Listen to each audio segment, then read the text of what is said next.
How's it going? Welcome back. Today, I'm playing Deep Rock Galactic. This is a departure from my normal content of playing Helldivers. So I'm going to really quickly tell you what Deep Rock Galactic is. It is a 1 to 4 player, I mean you can change with mods, but 1 to 4 player in the base game, class-based horde shooter, where you work for a mining corporation and you are sent onto a planet that is filled with a whole bunch of glyphids, as they're called in game, or just colloquially called bugs, to kill while you mine and complete objectives. Stage 1, your objectives are prepared. That's kind of the basic breakdown. I think a lot of it is pretty visually easy to kind of understand what's going on. This is the animation of mining right here. And then Nitra is very important because Nitra is the red stuff that I'm mining. Nitra is very important because that's how I get kind of like resupplies. If you're coming from it from the perspective of Helldivers 2, if you're not, basically I need 80 Nitra to get more ammo. That's essentially the gist of it. Now this entire thing was done solo, and Deep Rock Galactic, when you play solo, gives you a little robot buddy called Bosco. That's what you might see me, like my characters say, like come here, or Bosco or something, look over there. That's what he's referring to. And then when I grab stuff, it shows up on the bottom of the screen as a UI that shows how much I have. I'll point it out in a second. That loot bug exploded, and then it gives me nitro gold. You can see at the bottom of the screen, 3, 5. You can only carry a certain amount, and then you can deposit it at another robot that you might have seen me dumping it into a second ago. So this is like the very basic gist of the game. You're probably wondering what the hell is in the top left screen, the beta resonance target priority. That is part of the actual objective. It's kind of like I'm playing like hot and cold to look for something. So you can see as it gets closer, it's under that 10 meter range, and then I start digging there. It's just like a hot and cold objective. Don't worry about it too much. It won't be here for like the entire video. Now I do want to mention that what I specifically decided to do, I had a hard time deciding what I figured would be like the hardest content to solo. And I ended up choosing to do the Elite Deep Dive, which I will explain in depth in a second, in case you're unfamiliar. But you can see, these are some of the bugs I'm killing. I'm not going to go too into the enemy types. I really want to just, like, kind of get through a lot of the brunt of information that you need to know to understand what's happening in the video. And then I'll start talking about other things. But as you can see, I have my objectives in the top right. So the perform deep scans, 1 of 3 on the top right, is talking about those resonance target priorities on the top left. So that was the first one we found, and then we have to find 2 more, and then we also have to recover a black box. Now, compared to the recover black box objective in like Helldivers, the one in this game is much more similar to like spread democracy in a sense. It has a little area that you have to stay in while it uploads. But yeah, that's kind of the gist of it.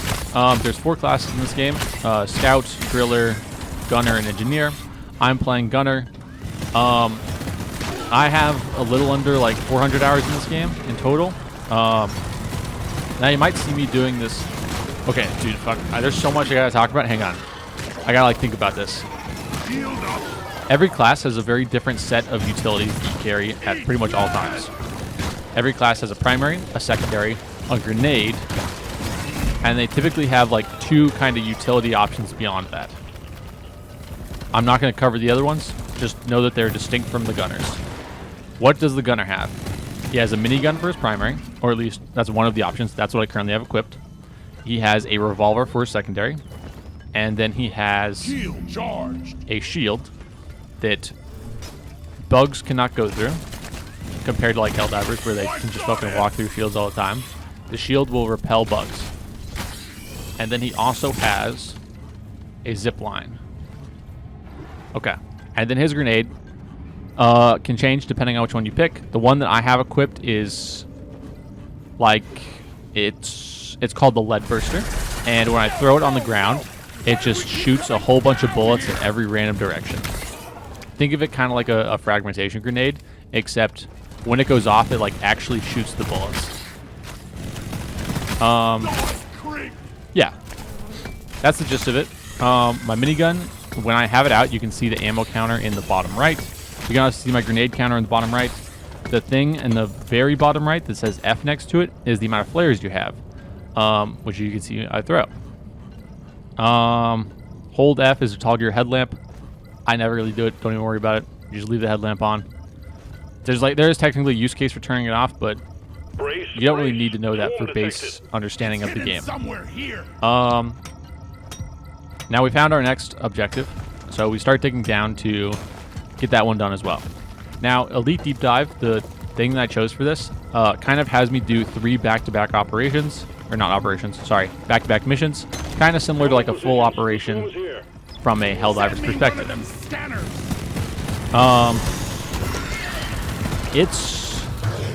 I chose it because it used to be the hardest content the game offered, and I figured it would kind of provide the easiest understanding, albeit it would be a pretty long video, which this one did turn out to be. I think this is going to be like hour and 25, almost hour and a half.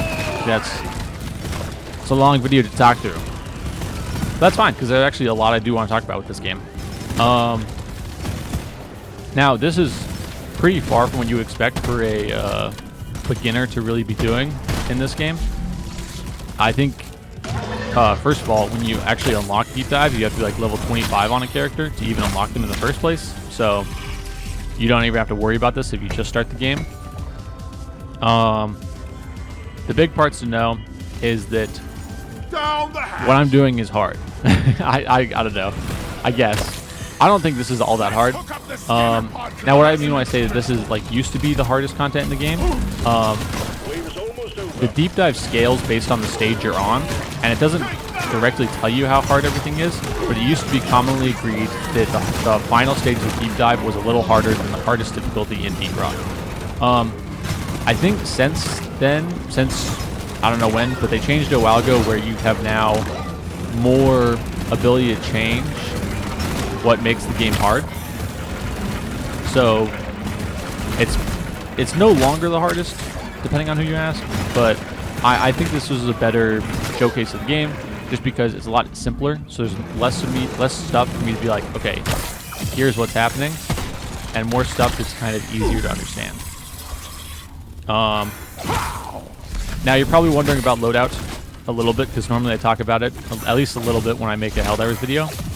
I will annotate my loadout in the description in the way that I've seen other people who play Deep Rock annotate their loadouts. And that's basically going to be showcasing the upgrades in a string of numbers, which shows you left to right what the options are. I don't know it off the top of my head. I probably should have showed it before I hopped in the drop pod at the beginning of the video. I didn't really think about it at the time, and this is already recorded, so it is what it is. I think I've covered most of the gist of this. There's a lot that, like, there's a lot of, like, small things that I'm not really sure if I should talk about, if it's going to be more confusing, less confusing. But I'll cover some of it. But first, I'm just going to talk about Deep Rock in general. In general, the game's pretty fun. I actually quite enjoyed this game. I played it a lot kind of a while ago. I kind of stopped playing it when Helldivers came out because Helldivers kind of scratched the itch that I was looking for in a horde shooter way more than this game did. But this game is I think it's still overwhelmingly positive. It's a very good game. I think it's hard to buy Deep Rock Galactic and be disappointed with it. I think my biggest criticism of it is that it's like Microsoft Store version and it's like Steam version are like two different versions of the game. So if I'm playing on Steam, I can't play with friends who are like playing it on Xbox who got it through Game Pass or whatever, which kind of sucks. But other than that, it's a very fun game. It has a very rewarding, to an extent, progression system, where once you like level each of your characters to level 25, which doesn't take that long, I think leveling each of the characters, depending on how like what difficulty you play on, etc., it can take maybe like a day or something. But depending on what difficulty you play on, you can get them all up pretty quickly. And then that unlocks deep dives for you, and it unlocks stuff called overclocks, which is basically Follow me, Bosco. it's like perks for your weapons that change things quite dramatically. And there are, and like they almost like entirely rework how weapon works. Now I'm gonna do something very weird here that looks very strange, and I will describe why I'm doing it. Because this is like back-to-back operations or missions, it has our health, ammo, and supplies carry over from one mission to the other. So what I'm doing is I'm very purposefully trying not to use any ammo because I'm almost out, so I need to use it when I really, really need it. Because I don't want to call a resupply yet. I technically have enough to call a resupply, but I don't want to yet. I'm just aggroing everything on the map, and then I am going to try and find the last objective before I call for a resupply. And this is because with so much being carried over to the next mission, the more I can get done in this mission using the least amount of resources as possible, the better. That's the gist of what's happening. I'll go into it more in a little bit, but that's why I'm not firing at anything, why there's a fuck ton of bugs. Now, don't be alarmed compared to like Helldivers or another horde shooter. This is not going to cause this huge swarm of enemies to despawn. I will have to fight them eventually.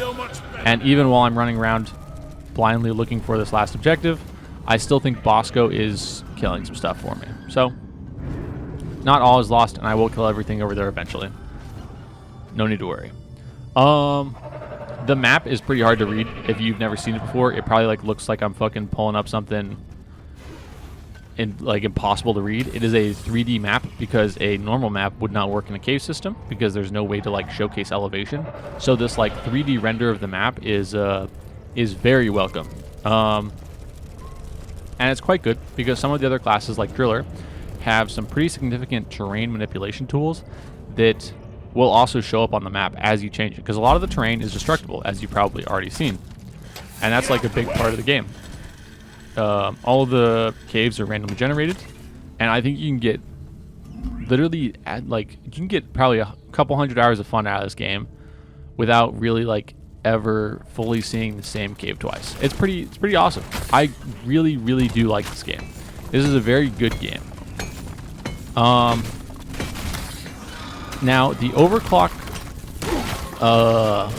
kind of like system is interesting. I do like it in the sense that each overclock genuinely feels very interesting and game defining, to where having new overclocks or like finding certain overclocks feels fantastic. However, I will also mention that the overclocks are kind of distributed in a semi-gambling system where you can kind of like select the class that you're going to get, but from there you almost always get a random one after the fact, and that doesn't feel great. I'll just be entirely honest with you. I really don't like that, because there are overclocks that you could really want to play with super early on that you want like as soon as possible and just don't get, and that feels very bad because it could be one of the last overclocks you get. Zipline done. I need more. Yeah. I don't know. That's like probably one of my biggest criticisms of the game. And I don't say that to rag on the game. I think that it's important to point out bad things in good games, because if you just say like, hey, this game is good, and then another game developer comes along and they're like, okay, we're going to copy certain aspects of that, and they copy the bad parts, and their defense is, well, you guys said that game was good, it kind of comes off as disingenuous, as if no one said it otherwise. Now here we finally find the fucking black box, so I immediately call down a resupply, because I'm like, alright, well, this is what we need. Getting tangled in webs always sucks. Now I'm literally just trying to kite this stuff around because I literally just need this resupply, and then we just kill pretty much everything here. Because I have like no ammo left. We throw our shield down to guarantee we get the resupply, and then we can go back to our regularly scheduled killing. And I throw a grenade out there on the other side of the shield. The grenade functions very well with the shield because it allows you to take cover from all of the fragments that your grenade is firing. There is a metric fuck ton of scarabs. Holy shit. I don't remember how many kills I got. I guess I'll read it out at the end, but it probably was a lot, because there's a fuck ton of enemies here. Now, you're probably wondering on my gun, what is that little dial on the right? And that is the overheating meter. I want to kind of get that as close to overheating as possible, but not actually overheat. Even if I do overheat, it's not the end of the world. That's what it looks like when it overheats, and then it just takes a little while to cool down. As I said, not the end of the world. It just kind of is a momentary lapse in DPS. Now, the armor system in this game is not at all like Helldivers, because I think every enemy, for the most part, has ablative armor. I think the really big, that guy, the Glyphid Oppressor, is probably the only one who doesn't really have ablative armor. And even then, you can damage him from any angle as long as you're using melee attacks or anything that does melee damage. We do kind of thread the needle there and get the shot on the septic spreader. There's quite a few ranged bugs in this game. I think if Helldivers ever took inspiration from this game and added ranged bugs, people would lose their mind. But I would think it was very interesting. Now, because we've talked so much about overclocks, let's talk a little bit about what overclocks I'm currently using. Well, the big one I'm using is Leadstorm, I believe it's called. It makes my minigun do a lot more damage, from what I remember. And as a side effect, it makes it so that I cannot move when I'm firing, which is why you see me do this kind of weird, like hop system. It's where I'm like hopping, or like stop firing, hop, fire until I land, stop firing, hop, fire until I land. And it's kind of just a way to like scrounge a little bit of movement out of the gun, even while I'm supposedly not able to move while firing the gun. And that's what I mean by like that kind of significantly changes the gameplay, and it's something that you really have to get used to, especially after like playing gunner for the first part of the game and being able to move while firing. It changes it a lot. Now, the overclock for my sidearm is called Elephant Rounds, I think, and basically it reduces the amount of rounds that my gun can fire, reduces my ammo count by a lot, but increases the damage to an insane degree. And that's why you see me pull it out for larger targets, because when I can guarantee that shot going into a weak spot, it does a lot of damage. It pretty much guarantees the kill on a lot of the larger enemies and allows me to kind of burst them rather quickly when I can get in close and shoot them quickly. Damn, I'm out. But that's the gist of it. This is Molly. This is where you deposit your minerals. And then you can see the team depository on the right side of the screen. Sorry, little. Sometimes it's whenever I hold control or whenever I'm depositing, as you can see it. To get a resupply, it is 80 nitra, and then that will have 4 resupply caches, and they all resupply about half of your ammo and health and everything else. The other way to get health is through the red sugar that you sometimes see glowing around. It looks kind of similar to nitra, but it has a glow. The glow is the big difference. And it kind of like, it develops in like spires compared to like veins. And then that right there is the resupply on the left. I specifically call it down near the objective because a lot of the times you kind of want to have it on the objective just in case anything goes horribly wrong. It allows you to resupply mid-fighting on top of the objective. But yeah, this game is very fun. If you play with 4 players, you lose Bosco, which is not, I mean, I think 9 times out of 10 you would prefer to have a real player compared to Bosco, but it is a nice bonus for solo players to get Bosco instead. He can make a lot of missions a lot easier because he makes up for a lot of the lack of utility with his ability to fly. You can tell him to mine minerals, you can tell him to defend areas. It's very easy to play alone. I think the majority of my hours in this game are alone, which is like very strange compared to most people I've seen play this game. But I enjoy playing alone. I don't know. I had a good time. I have played the game with friends. I've played, I think, a little bit in random lobbies. I don't nearly enjoy them as much as playing alone. This game does have some pretty serious multiplayer scaling, so if you do play with friends, it's going to be a lot harder.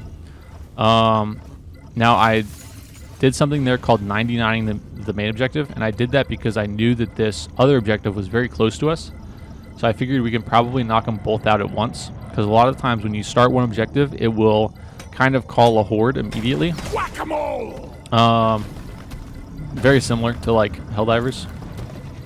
And you can hear something growling in the distance. Send the resonant I think it's just another Glyphid Oppressor. The Oppressors, despite being big, are some of the easiest enemies to deal with in the game. I think counterintuitively, some of the harder enemies are the Glyphid Slasher and the... We are free from the oppressor. Sorry. I've had the sniffles recently. I don't know if my mic's picking it up or not, but I was just blowing my nose. Now I can't see what the fuck's going on there because of his body, but thankfully, compared to Helldivers 2, their bodies only last like a matter of seconds, which is very nice for us. It's good quality of life detail. I do think Helldivers could learn something from that, but I do quite like this game. Is very good. However, me playing this game is not a criticism of the state of Helldivers 2. I still, the vast majority of the time, would prefer to play Helldivers. I genuinely just enjoy that game more. Although there is a lot I like about this game, and I'll talk more about what I like about this game. But actually, I'll just talk about it now. The monetization system for this game is very, very nice. So everything you grind in game feels rewarding because there is no premium currency to grind. The only thing that you can actually spend on this game is on cosmetic items, which is a great change of pace. The downside is that, like, to get started in this game, it's way more of a grind than it is in Helldivers. Because I think in Helldivers, I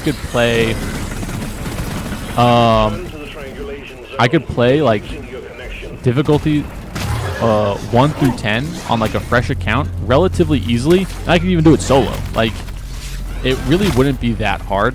It would just be a matter of kind of getting there, and then you can grind from there super easily. Whereas this game has a progression system that increases your damage, and then you have to reset when you start a new class, and then like damage, utility, everything can be upgraded, and so it puts you into a weird position where sorry, I don't know if this is overwhelming me, like, talking about this stuff mid-horde, because there's a lot going on screen, and I'm, like, info dumping as well. Maybe I should wait until after the horde's done and then continue the info dump. Basically, what's going on screen is I can't really leave this little green bubble, and that's quite difficult to do when there's a lot of enemies. But once that's done, we can leave it, no problem. Now, I thought that it was only going to have me do the scans, then I was going to get out of here, but it actually has me do like the full normal mission equivalent of the of this, which is now I have to go do the drill elevator as well, which didn't show as an objective at first, but whatever. I had never done these kinds of objectives in a deep dive before because I haven't played this game a ton since these objectives came out. This game still does regularly get updates, by the way. It has seasons, it has battle passes that are entirely free and are available for anyone at any time. You can equip them as needed. It has seasonal events. There's a lot of depth to this game. This is very, very nice. Everything that comes with supporting this game in terms of like premium currency or whatever is just like cosmetic, which is fantastic. I love when games do that. This is not the only game to do that.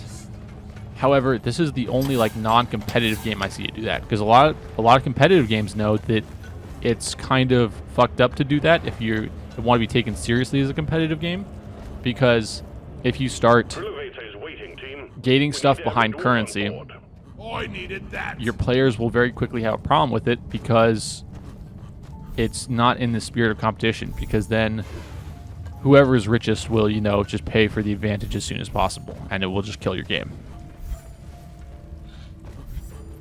But that's the gist of it. Dude, my throat is already getting sore, and I gotta talk for another straight hour. I will have to like take a break to hydrate at some point, but I quite like the monetization model of this game. It is fantastic. I feel like it is the absolute like S+ gold standard of the monetization systems. However, I think that like comparing this to other games is it's like I don't know, when you're like in like I don't know, like grade school or whatever, and your like parents are comparing you to like the top of your class. You're like, hold on, that's an unfair comparison because he's not me. That's kind of what it feels like comparing this game to other games. This game is so far above most when it comes to its monetization practices, its lack of jank. Like, this is one of my favorite games to show other people because it's very easy to like. It's very easy to be a defender of this game and be like, yeah, no, this game's just good. It's just solid. A lot of the guns feel really interesting or like good to use. Even if they don't, there's overclocks that can kind of get through there anyways. It's just a good game. Like, I do really like this game. So why don't I play it as much as I used to? I think the big things are, obviously, I said the progression system kind of sucks. Just because you have to do each character individually. And like, it's really not that bad if you're playing this game a lot, but a lot of the times when I play horde shooters, I want to be able to play with my friends. And if they can't like pick the game up and join me on whatever difficulty I prefer playing, like as soon as possible, they have to put in hours to play it. If they don't have those hours to play, this feels really bad. Like, compared to Helldivers, if I pick up a stalwart, whether I'm like level 1 or level fucking 150, there is no change or difference between that stalwart. And that feels really good. It feels like the progression of moving up the difficulties comes with player skill and understanding of the game. Whereas the progression system in this game kind of feels like you're just upgrading your characters and you're like, okay, well, to keep up with the upgrades, I gotta turn the difficulty up. And then, I don't know. I do think I think this is one of those games that also suffers from player understanding. Like, the more you learn about the game, the less the magic is there, in a sense. And I think that it can happen kind of without meaning to, because I'm trying to like verbalize the thoughts that I have, and this is probably one of my favorite visuals of all time, by the way. The like shooting up the drill elevator and having the corpses fall down. Like, this is such a cool, I don't know, it's such a cool visual in the game. But I genuinely love this game. I put a lot of hours into this game. I think it's a great game. What was I talking about? Dude, I had something and I was like gonna talk about it, but then I got distracted by the actual gameplay. What was I gonna talk about? Oh yeah, how it kind of like is a victim of understanding. This game, I got so many hours of enjoyment out of it by just like loading into missions and just kind of having this attitude of like, fuck it, we ball, whatever happens happens. We like, I'm just going to like do my best, and whatever we get going on is how we deal with it. But I think the more you play the game, the more you kind of like see how the sausage is made, so to speak. You kind of get an understanding of how map generation works. You kind of get an understanding of how swarm systems spawn in. So the more you learn about that and the more you know, it kind of ruins the magic, so to speak. It's like being a kid at Disneyland and like you get to meet all of these characters and you're like, holy shit, this is awesome. Compared to being an adult at Disneyland and you're like, hey, we're like taking too much of this fucking like minimum wage employee's time, and he probably really wants to get out of the heat because he's fucking dressed as Mickey Mouse. And I think that kind of understanding of the game kind of hurts this game quite a bit, because the more you play, the more you start understanding, oh, I know that this objective is going to call a swarm.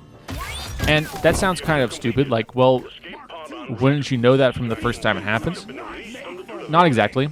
You start learning, like, oh, I know that this specific objective has checkpoints in the cave where the deeper we go, the more it will call a swarm. So you start expecting it. You start understanding it. You start knowing and understanding how map generation works for different objectives. So then you start knowing, like, oh, hey, this is going this way. This is going that way. You start to understand how side objectives generate to the point of like, oh, hey, this is out of place.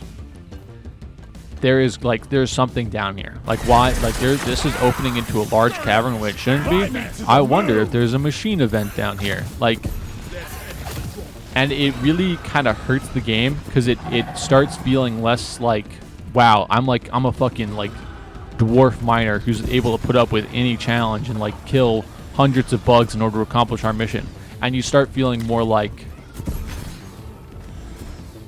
you just know what's gonna happen. I don't know. It's hard to describe. And you will genuinely get like probably at least 100 hours of entertainment out of this game before you like fully get that point. And from my perspective, that is 100% worth it for this game. Like that is fantastic. That is solid. However, I'm just saying that if you asked me to like play a game for the rest of my life, this game would not even be close to like the top. And I don't know. Take that as you will. I think it's a fantastic game. I think it's great. This is probably this deep dive was the first I'd played this game all year, and is probably going to remain that way unless this video does kind of like fucking insane numbers. And I'll be like, yeah, dude, I'll play Deep Rock. It's a good game. It's just kind of stale to me because I played so much a while ago.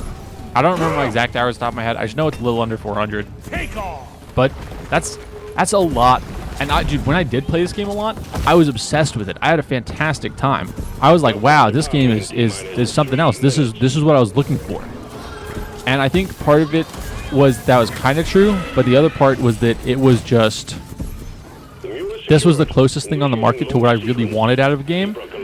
And then Helldivers came along, so I started playing that instead. But this game's very good. It runs on a lot of different hardware because it's very easy to run. Now I'm not going to talk about the rewards or anything. Just know that that's like some of this has something to do with overclocks. That was stage 1. We're going on to stage 2. So this is the equivalent of beating one mission of the 3 that we have to do. And if we fail any mission, it fails the entire thing. But yeah, I don't know. The game is quite good, but I don't know. I could not play this nearly as much as other people do.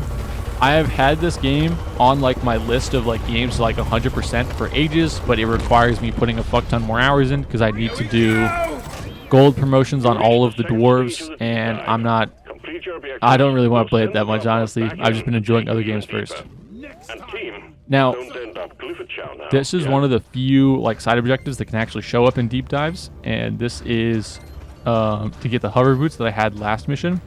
But these are going to be significantly less powerful because the other hover boots are a kind of canon event for that mission. They are what you use to get back up that big mine shaft. These ones are way less powerful and are just kind of hidden around maps sometimes. Now, I chose the deep dive because, first of all, it's way, way easier to showcase a lot of the different parts of the game without getting bogged down by a whole bunch of side objectives that could be spawning in a normal mission, such as the Curlock Weed, the any of the seasonal events, the machine events. Like, there's a whole bunch of things that can randomly spawn. They can feel fantastic, and you can influence their spawning values by choosing mission length and mission complexity. Now for this next mission, as you can see, we have to recover another black box, and then we also have to mine Morkite.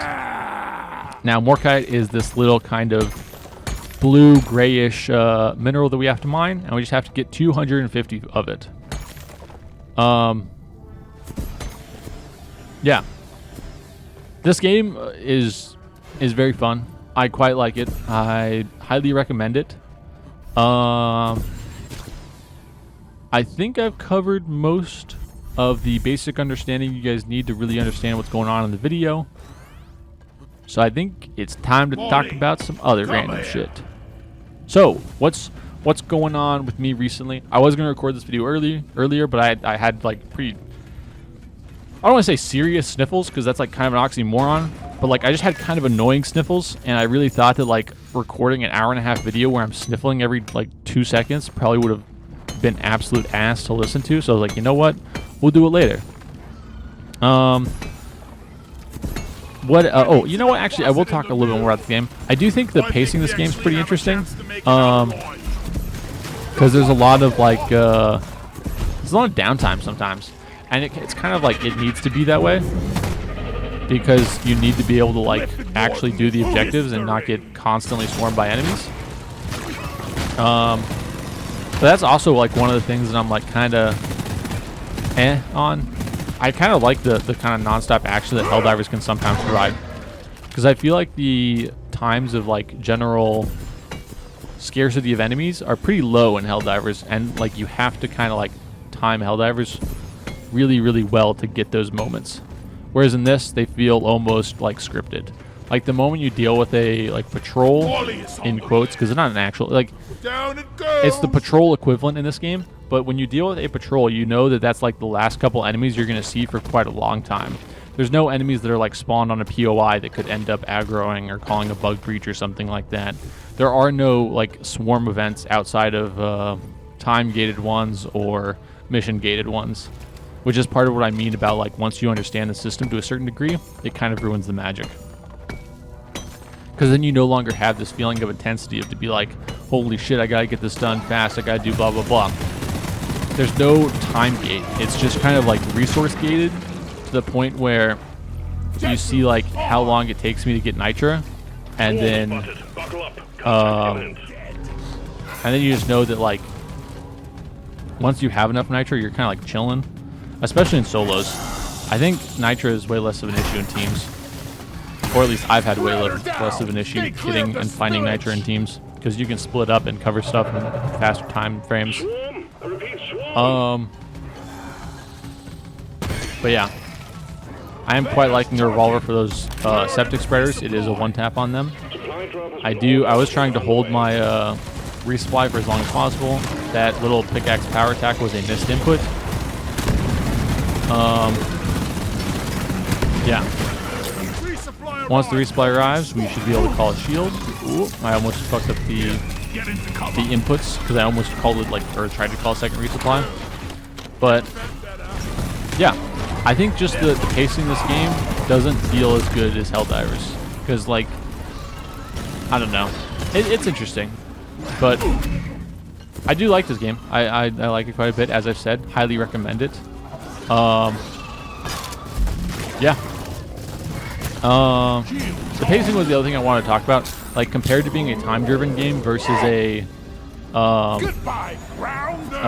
like resource-driven game, this being a resource-driven game, Helldivers 2 being a time-driven game, I like the pacing of time-driven games more, where resupplies are infinite and you can have them whenever you want. Like, there's a little bit of a timer on it, but the biggest issue you're fighting against in the game is like the mission timer, so you have to play fast. Whereas Deep Rock Galactic being a resource-gated resource-gated game, technically playing slower is more efficient. Like if you take your time to fucking kill every single glyphid with the pickaxe, you could 100% do that. It would just take forever. So it's not like it's not impossible, but like I don't really like games that reward playing slowly. For example, Risk of Rain. It has constant scaling that goes off of the time, and if you are taking too much time, the game can become virtually impossible. And I quite like that in the game. It feels really bad in Risk of Rain when you like let too much time go, and then you're just kind of like fighting bosses that you don't really have the capabilities to beat anymore. But I think Helldivers 2 does it really well with the mission timer. But it is what it is. Alright, now back to talking about whatever. I played some Far Far West. I did buy it, play it. I, fell for the advertising, whatever you want to call it, the influencing. I've been influenced by larger creators. And I will probably make a video on it. I don't really want to talk about my thoughts and whatever on it here, because I don't think there's really a point. If you're here for Deep Rock Galactic, you're here for Deep Rock Galactic. If you watch my normal content and you're willing to watch an hour and a half of me playing an entirely different game, then you'll probably watch an hour of me playing Far Far West as well. So why would I talk about it now? Yeah. This game, I don't know. This game's very good. This video is going to kind of drag on. Well, I don't know. I do think there's more interesting stuff that happens later on that you should stick around for. But, yeah, I don't know. I do think this is one of the more boring mission types. I think this is my most hated mission, the Extract Morkite, just because it's, I don't know. It's going to sound very ironic, but I'm not really the biggest fan of this whole, like, mining system and, like, having to mine. I would much prefer just, like, kind of non-stop combat, because I feel like that's where, like, the kind of meat and potatoes of the game is, and that the, like, side objectives are kind of, like, the side dish that, like, they're the green beans, you know? And me, like an oversized kid, doesn't really want to eat these greens. I just want to eat meat and potatoes all day. But you know what I mean. This is like the good part of the game. Like holding the fucking minigun trigger and just murdering fucking hundreds of bugs. Like just hearing that sound of bugs dying, watching their corpses like fall to the side. Like this is what feels good about the game. Now, I do like visually this game. I love the enemies in this game compared to Helldivers. But a lot of it is the ability of the enemies to, like, crawl around on any surface, including, like, the ceiling and everything. Like, that stuff is legitimately, like, the stuff in Nightmares. And that's, like, exactly what I want out of a game like this. Whereas Helldivers, like, I don't know, they're kind of... I don't know. They're just so grounded. And they do like their little burrowing animation. They're not very intimidating, in my opinion. I think the Stalkers are probably like the closest things to being intimidating. But even then, they're not like terribly scary. I do like the Hive Lord. I don't think there's really an equivalent of the Hive Lord in this game, unfortunately. There is boss fights in this game, which if you keep watching, you may see later on. No, like for sure. There's actually like 2 boss fights I do at the end of this deep dive. And there's another boss fight, which is called the Caretaker, which is kind of hated by people. I think it's one of the mission types that falls victim to the kind of understanding thing that I've talked about earlier very quickly. You just end up in a point where you understand everything that's going to happen in that mission very early on, because the parts of that mission are so well defined, because it would kind of break the game if they weren't. We got an incoming swarm. Flares but yeah. recharging. But yeah, I tried Far West. I will probably make a video about it, maybe even 2.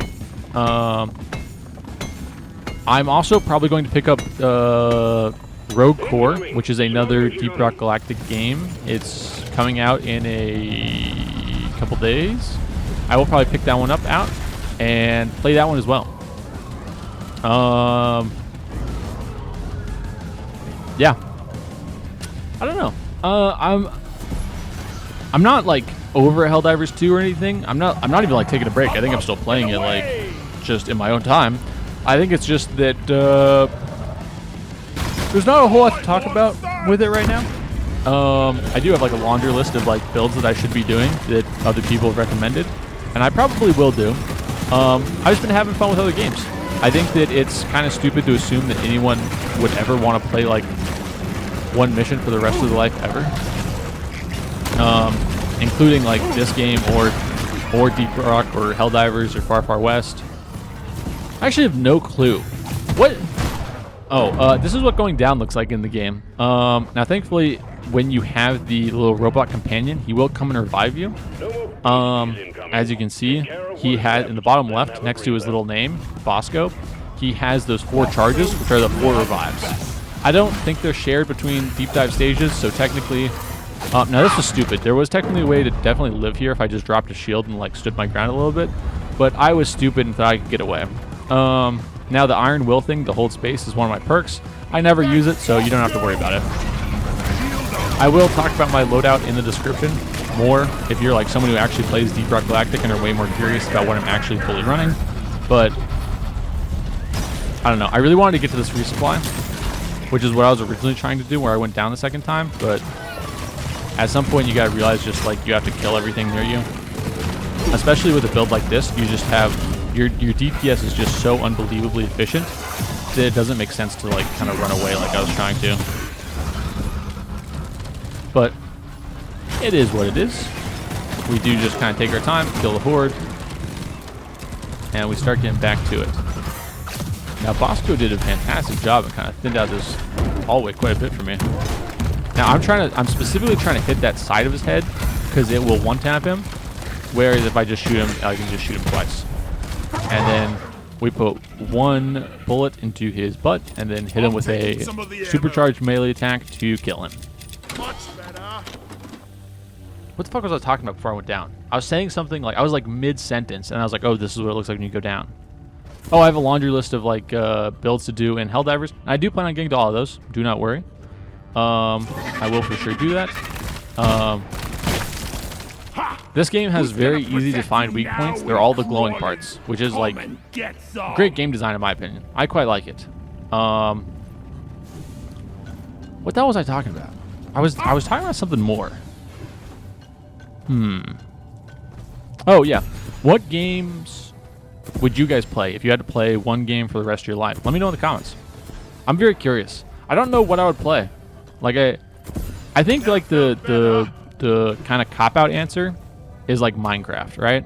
Because you can like kind of mod it to insane degrees so that you can like play what's essentially a different game every time you load it up. I think that's maybe true. And I think that's kind of like the whole thought process is that I could change the genre of Minecraft depending on what I'm like craving. This was kind of a shitty situation. I was fucking stuck. But I don't know. I don't think it would be... It definitely wouldn't be Deep Rock. It wouldn't be... I don't think it would be Helldivers. Because I think eventually Helldivers is going to like end support, you know?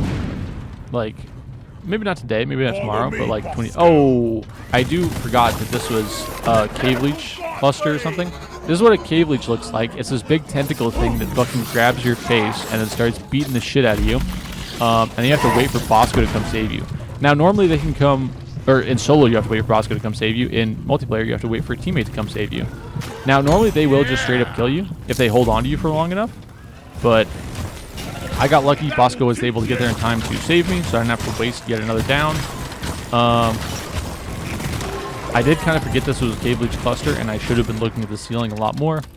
This laser pointer will turn red when it finds one, or you can see it reach out for me. But for the rest of the video, you're going to see me paranoid as fuck, because you get grabbed once, and then you remember they exist, and then you start checking your ceiling everywhere you go. Yeah, I don't think it would be... I don't think it would be Helldivers. I don't think it would be Deep Rock. Minecraft is a maybe. I don't know what game I'd play if I could only play one for the rest of my life. It would have to be something with mod support, right? Because like there's just no way. But I love variety, just like in general. Like playing one game for the rest of my life just wouldn't feel good. I was trying to get him to bait and do an attack, kind of like how you bait a Dial Titan to spit before you aim for your anti-tank. And as you can see, I'm full-on paranoia mode. The laser pointer will turn, like that little screen will turn red if it spots a Cave Leech, which is why I'm doing it like that. I mean, I think part of it is like, if you are trying to choose a game, one game for the rest of your life, part of it you probably want to think about like playing with other people, right? And then you probably also want mod support. So like, but like, there's probably a good case to be made for like competitive games, because I think my most played game of all time is a competitive game. Because you play with other people, you play against other people. Like every match is different because you're playing against other people and people make different choices. Jet boots activated. I don't know. I don't think I really have not been a fan of competitive games lately, though. I find it's more fun to just play against. I don't know, just play horde shooters and shit recently. I don't know. I do want to expand the games that I'm playing in general, but I think that for right now we're just going to stick with horde shooters because I think they will have the most overlap with Helldivers 2. Like, I think it'd be kind of crazy if I just like posted a video of me playing like Mortal Kombat. People would be like, yo, what the fuck? I watched this guy for Helldivers, not Mortal Kombat. Because I think that like Venn diagram of player bases is pretty far removed from each other. Whereas like if I was like playing like Mortal Kombat and I uploaded like a Street Fighter video, people would be like, oh sick dude, I play this game too. Compared to like this, where it's like people who watch Helldivers or play Helldivers in general can probably like pull this up and be like, oh yeah, Deep Rock Galactic is pretty sick. It's easy to kind of understand what's going on. It's just another horde shooter. I don't know. I talked a little bit about like wanting to do better videos, more videos, whatever. Not more videos. Probably way less videos, but like higher quality. I think that I have to start editing in general, and I do plan on doing that regardless. I'm still thinking about how I'm going to go about doing it. I'll let you guys know when I reach a consensus, but I don't know. I do eventually want to. I don't know. Get ready. I just think I'm capable of doing better videos than like this kind of unedited kind of stream of consciousness gameplay, because this is very similar to just doing like a whole ass podcast by myself, which doesn't feel great, to be honest with you. Just in general, because like I don't know. Also, insert the Willem Dafoe looking up meme with the amount of fucking swarmers spawning. But I think I don't know. It's not that bad. I don't know. It doesn't feel great. It does feel like I'm like doubling the workload for these videos, whereas like doing them live would. I think doing them live would save me a lot of time. On the one hand, while on the other hand, you would be way more open to seeing like the more frustrated side of me, because losing would feel abysmal. Because whenever I lose, right, like that's the entire recording is over. Like I have to start from scratch, and then I have to like talk the entire time I'm playing as well. Like it would feel not great at all. Whereas here I can just play for as long as I want, and then once I get a win, I can do the voiceover. To be honest with you, I only did one attempt of the deep dive and just did it entirely. I think I did do one warm-up mission, lost the warm-up mission, not on a deep dive at all, and then I lost the warm-up mission, and I was like, yep, good to go. Hopped in the deep dive, hit record, which I think is kind of funny. Yeah. Come here, you flying tin can. Yeah, I don't know. I do want to change how I do my content to some degree. I have not made any decisions as to how. So don't worry about anything changing in the near future, because it won't, probably. But the end goal is to make it more watchable for like the average viewer and for the people who already watch me. So if anything, it would be an improvement if it does happen, which we'll see. This is still a hobby though. Like I don't know. That's why it's kind of weird where it's like, hey, I want to do better in it, but there's no real drive to do better in it because it is a hobby. Like if I end up making better videos, like what happens? My subscriber count goes up, more people are interested in watching. Like that's cool and all, but like I guess I would eventually start making money, but like for right now there's no actual driving force. But I don't know. We'll get to it eventually. I have ideas for what I want to do to make videos, so I'm not worried about it. I don't know. We'll see eventually. In the meantime, what do you have to expect in like the next couple weeks? Probably a Far Far West video. Maybe a second Far Far West video. I say probably. I've literally already recorded a Far Far West video. I just need to do the voiceover as well.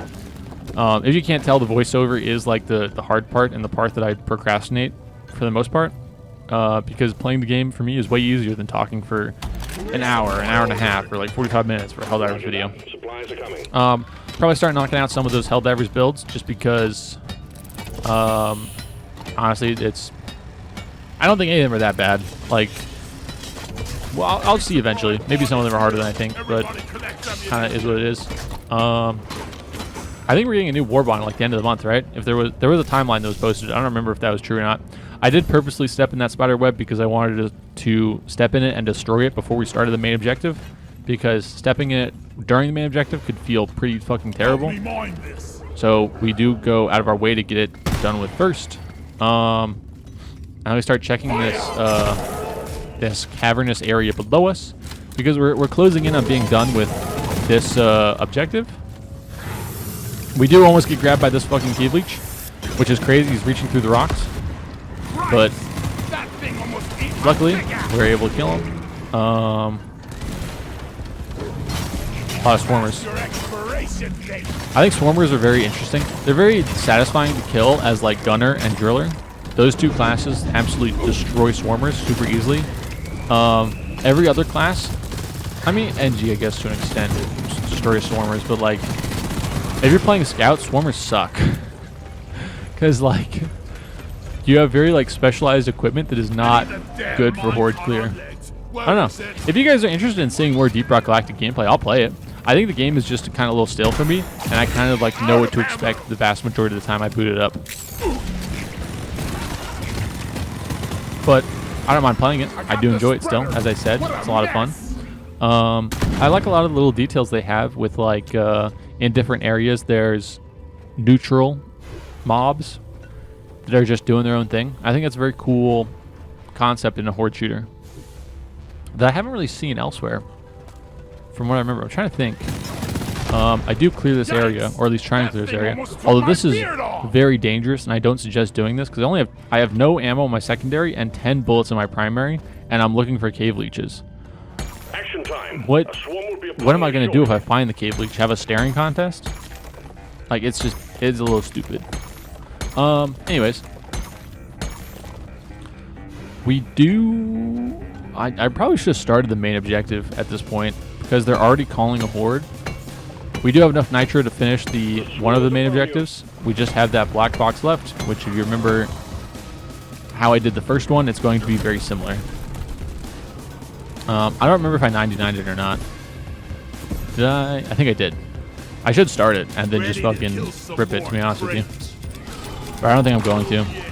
Yeah. It's because I haven't played in a while, so I'm like, I don't know. There's different like ideas for like efficiency in games, and I was being kind of inefficient here because I'm playing this with the mindset of I mean technically this is maybe the correct move. I don't know, you could debate it whether or not to start the main objective. It's just kind of like if you're already going to have a swarm, you might as well be doing the main objective. It'll save equipment and time. But this kind of also makes sense. Like, get through this horde first and then do the other one. Because I can bait this out into an open area and do all this stuff. I guess it's just personal preference. I think while I was playing, I felt more comfortable doing it in this open area and then kind of dealing with the repercussions here.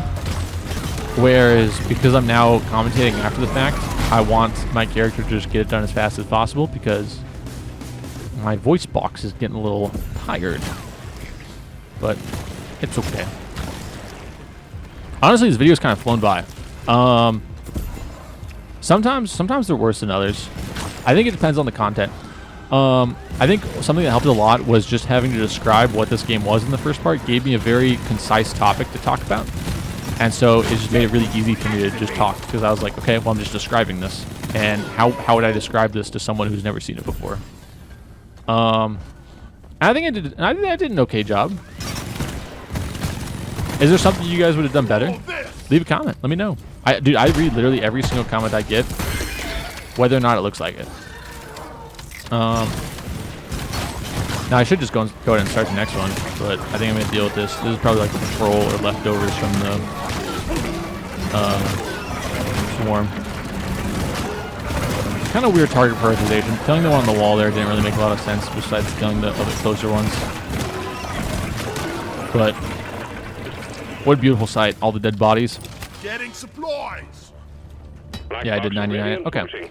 We'll lose the connection if you I don't should have stepped outside to deposit to Molly as well, but Just put up a zipline. it is what it is. It's not gonna hurt anything. I'm dropping zip lines because they're gonna get resupplied by the resupply anyways. Because I already know I'm going to toss a grenade, toss a shield. I already know I was gonna do all that, so why not put down zip lines? Like worst case scenario, I don't use them. Best case scenario, I need a zip line, and it just makes more sense to have it down ahead of time. Now I think I checked my nitro to make sure that going into the next mission, I'm doing okay.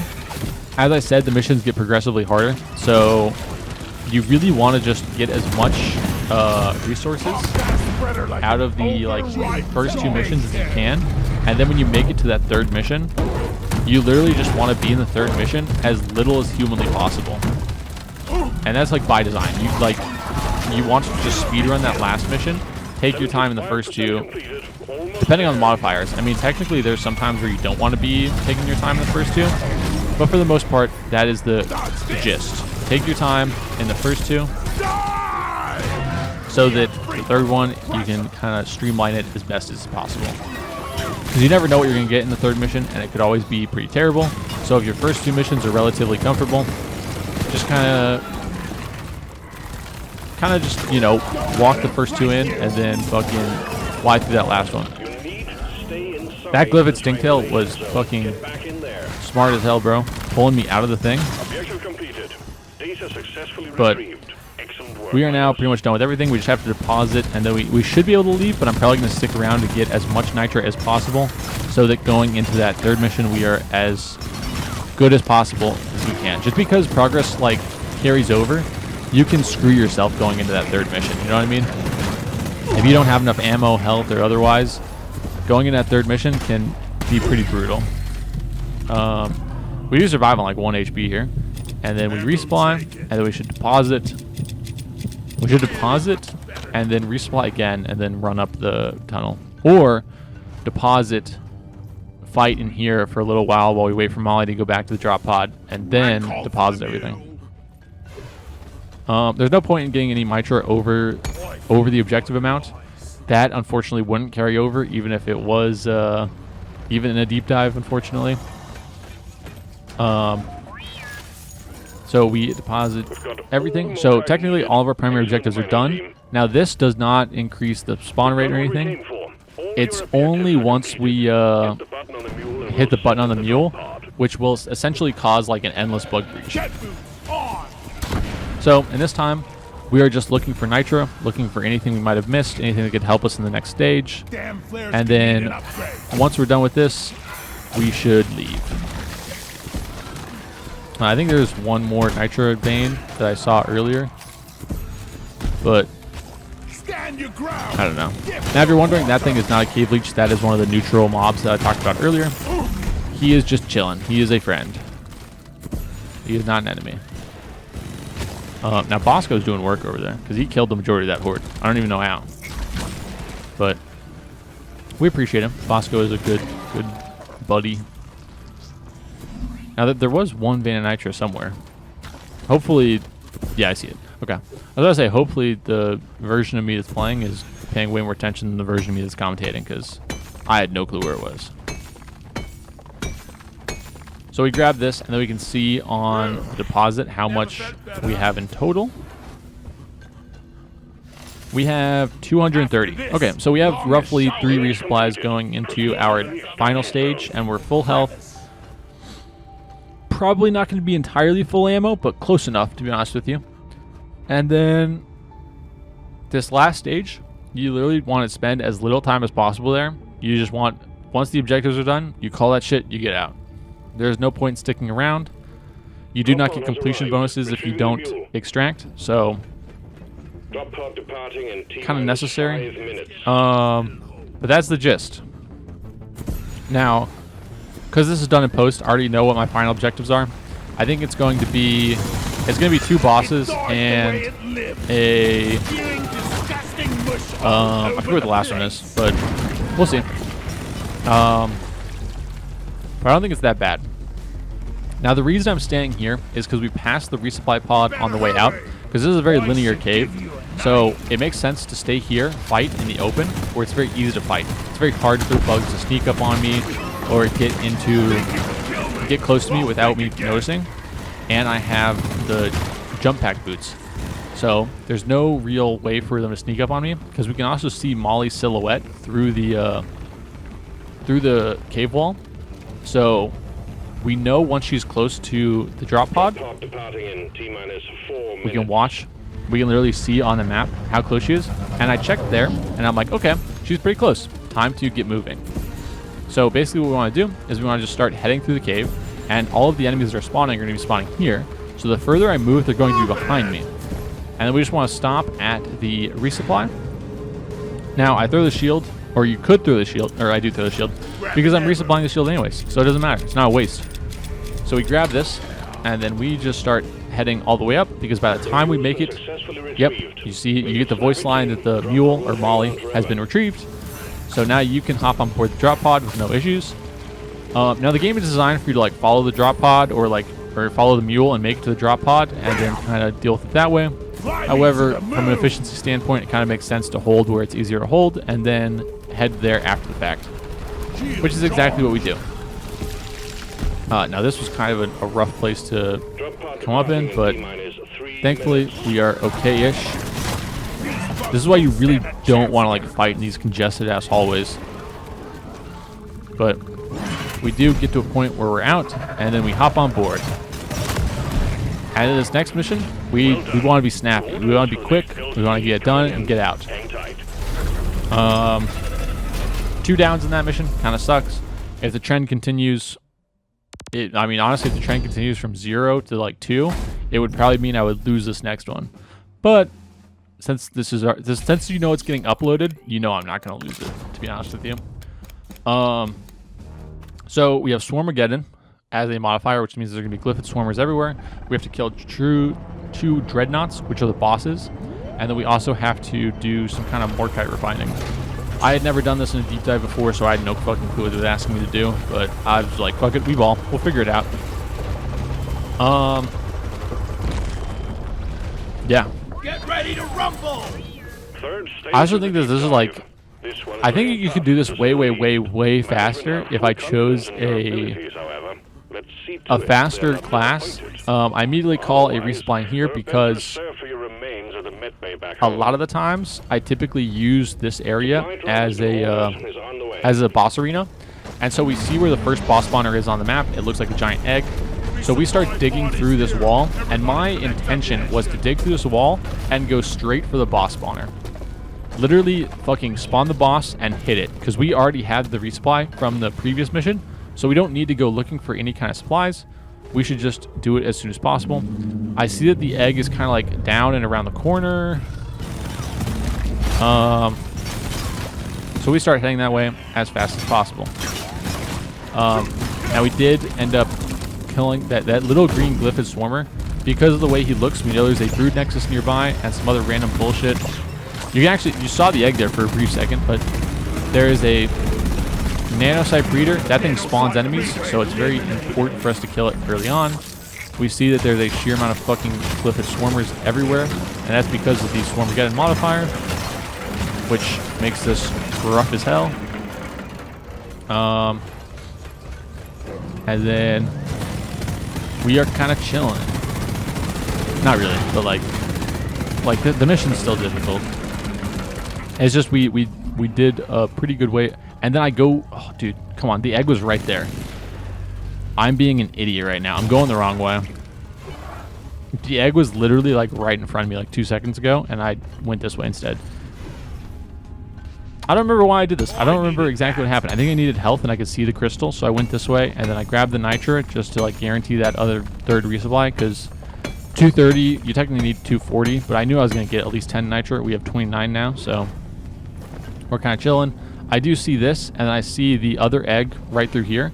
So I'm like, okay, fuck it. We'll do this one first, because we're at this egg. So that would be 2 of our eggs as soon as possible. Or the other thing I could be doing is looking for the Morkite well. I don't actually remember my decision making too well here. A lot of swarmers. We really want to spend as little time as possible, because those swarmers, just over time, are going to build up in how much ammo they're taking from us. We want to be in and out of here.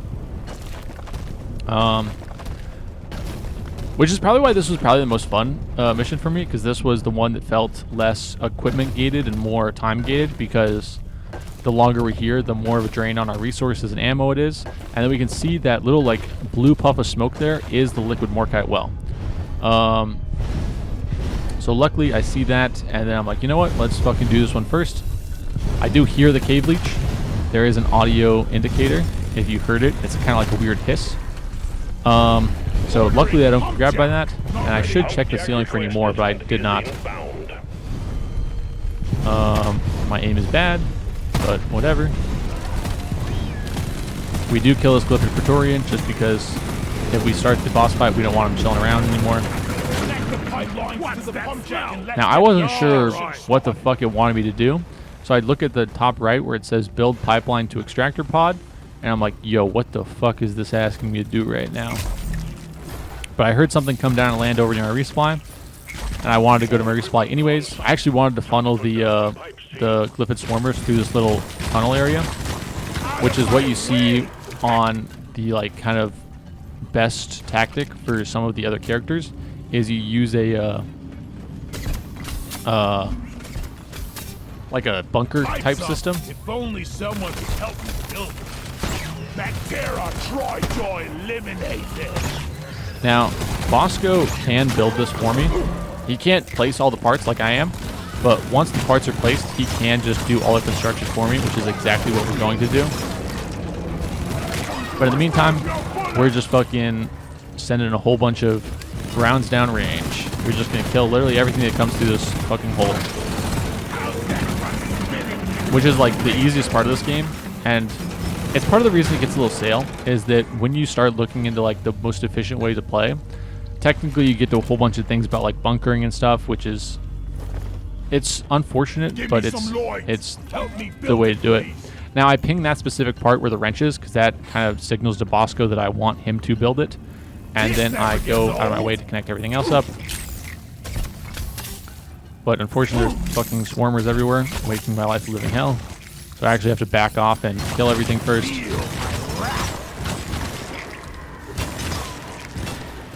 And then we can finally finish this up, and then Bosco will finish connecting it for us. And then I wasn't sure how much of that like objective it would have me do as a side objective, but we can see the Glyphid Egg, which is the boss spawner. Once it's destroyed, it will spawn a boss. And we kind of want to wait until the ideal moment to do that. Now you might notice that I'm half health and there was a sugar crystal that I just walked under. So why did I not do that? Well, it's because I want to heal from one of the ones farther away first, or use the resupply. I think, excuse me for a second, I might have to sneeze.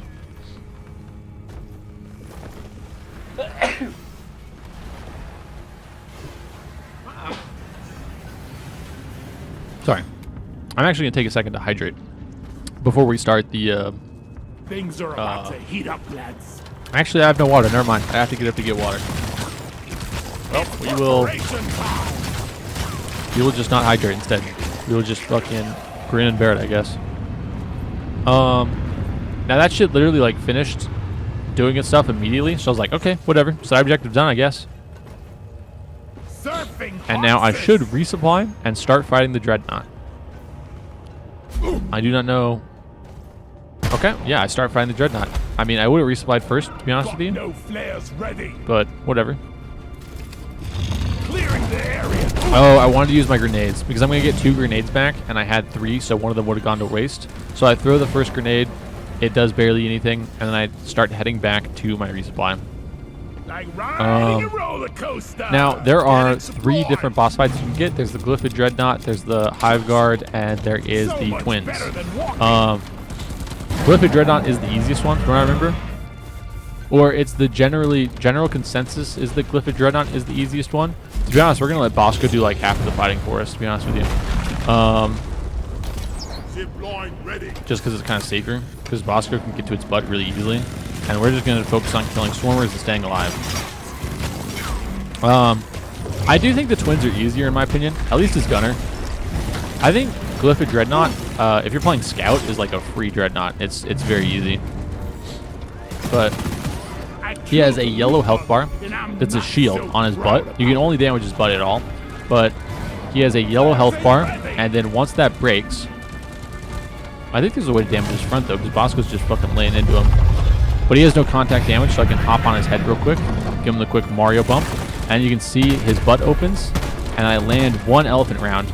When I land the elephant rounds, they really chunk his health, which is like the whole point in bringing elephant rounds for your thing.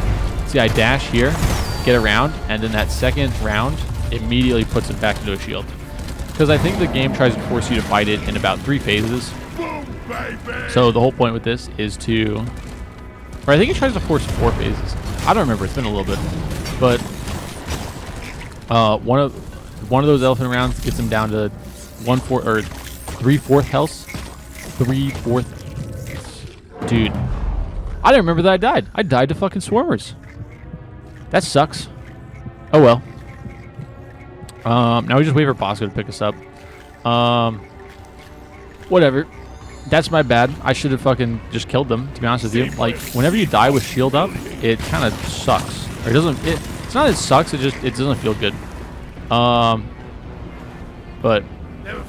we do head over here to get some red crystal or some red sugar to get right back to full health.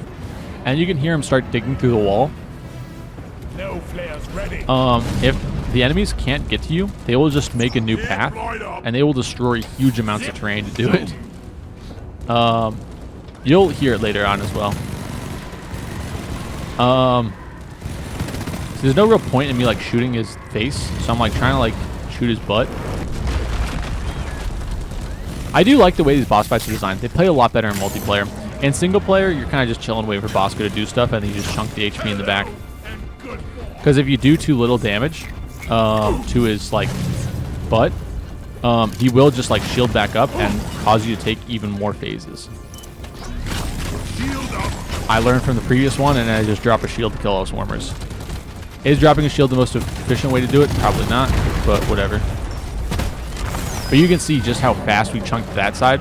Like this, to be honest with you, this like build is like 100% optimized for just DPS. Now, luckily, Molly is here in the perfect space that allows me to just fucking just rip into his ass. Pause, but you know what I mean. But we try and land this Glyphid round, and then I was surprised because normally I think this tries to force 4 phases. So somewhere along the lines, we kind of fucked up his health to a point where it allowed us to just do it in 3. But that's awesome from my perspective. We fucking killed him, dude. Oh yeah. So we get that done. We're chilling. Now we literally just want to fucking beeline straight for the other Dreadnought and get that one done as soon as possible. That is the thought process, at least. However, something interesting happens, and you're going to see a very rare occurrence in this video that you might not see in most other Deep Rock Galactic videos. Or at least I think it's very rare. Maybe it's just because I'm kind of like... Maybe it's just because I'm not the greatest, but there is something interesting that happens later on. Stay tuned to find out what it is. Or skip ahead if you're really impatient. I will describe in detail what is happening and why it's happening, because I assume the majority of people watching this are probably coming from my Helldivers videos, and they've either never touched Deep Rock or they have no fucking clue.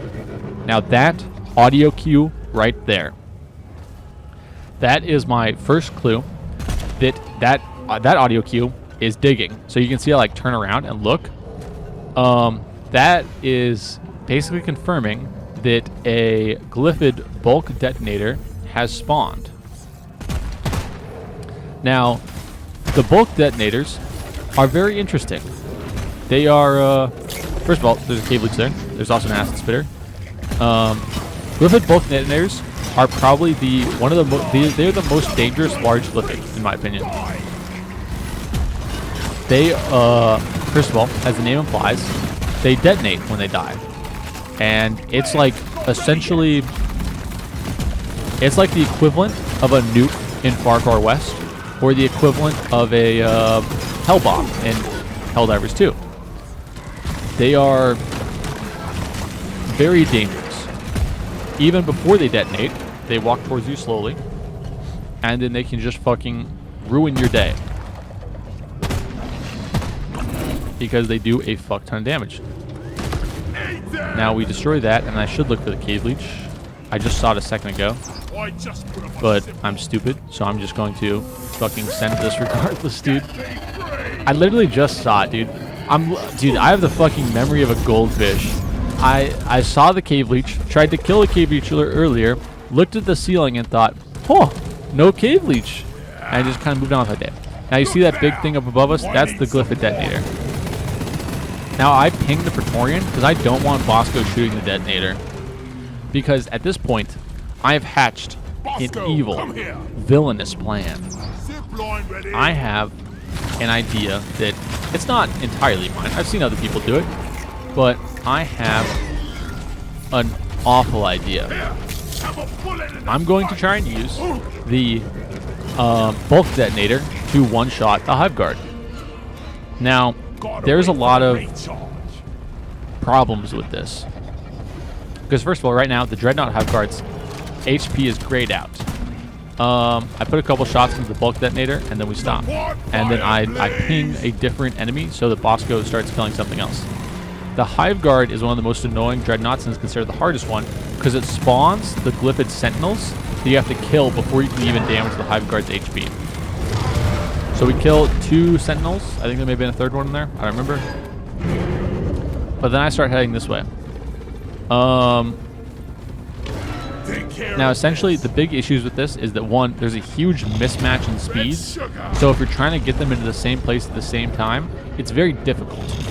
And then the other issue is that depending on the phase the Hive Guard is in, certain parts of its body can't be damaged. So you need to get the Hive Guard to open up its main health pool right when the Glyphid Detonator goes off, which is very hard to do because of the aforementioned mismatch in speeds, and it's and you have to destroy all of those little yellow health bars, which I'll go into in a little bit. But it's not easy. And so what I'm doing here right now is I'm waiting over here. Now, because I don't hear the digging sound, I know that they are going around somewhere else. Now, I had no fucking clue where that somewhere else was, but I knew that this is going to create distance between them because one of them's faster than the others. Or the Hive Guard is faster than the detonator. So now when I run back here, we can probably expect that the Hive Guard is going to arrive to us first, because they're going to change pathing back the other way, because I walked through this side. And because I'm now staying on this side, the Hive Guard and the detonator should both be moving here, and we should expect the Hive Guard first. So this will give us time to soften up its health pool. And by softening up its health pool, I mean break open the 3 yellow health bars. Now it's those little weak spots on the side that are glowing. Each one of those is 1 health bar. Because my revolver can do a fuck ton of damage, it does the full health of 1 in one go. But we don't want to fully break it open, because if we do, there's a chance it just kind of closes up again before we're able to do anything, before we're able to do what we want. Now Bosco immediately starts targeting the detonator, so I immediately I run into the corner and I just spam grenades because they do really, really good against detonators, and I get it to go off, and boom. We fucking one-tapped the Dreadnought. I mean, essentially one-tap. We did not deal any damage to the main health pool before the detonator went off. And then we just hit the fucking button. We're out of here, dude. And that's fucking 2 Dreadnoughts and a detonator down. Easy day.